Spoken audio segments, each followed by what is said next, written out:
C'était le grand rassemblement de tout le Gotha européen ce lundi, 6 jours après la mort du roi Constantin II. Toutes les familles royales s'étaient réunies à Athènes dans la matinée pour lui rendre un dernier hommage.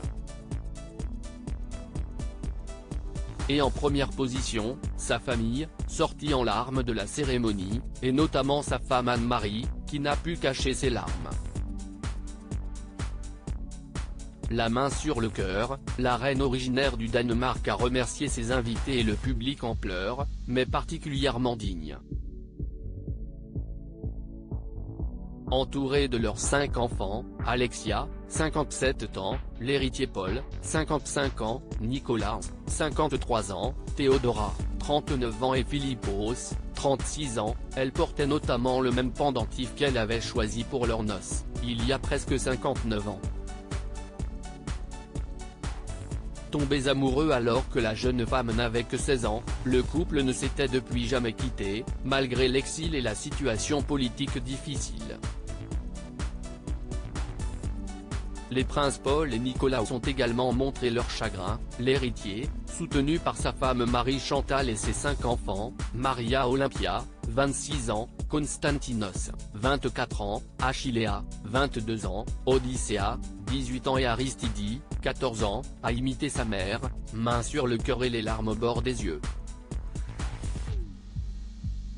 Il a ensuite longuement serré dans ses bras ses cousins Felipe V d'Espagne et Joachim et Frédéric du Danemark, offrant des images poignantes.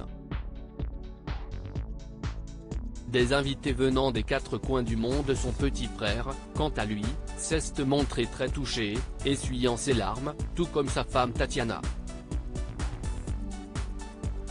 Il faut dire que le couple était particulièrement proche du roi et vivait près de lui pour le voir régulièrement. Alexia de Grèce, l'aînée de la famille, a également écrasé quelques larmes, tout comme son mari Carlos, son petit frère Philippos, et leur petite sœur Théodora.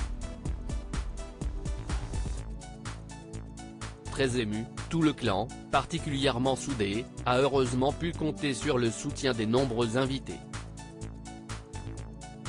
Outre la famille royale d'Espagne, quasi, au grand complet, de nombreux rois et reines d'Europe avaient fait le déplacement.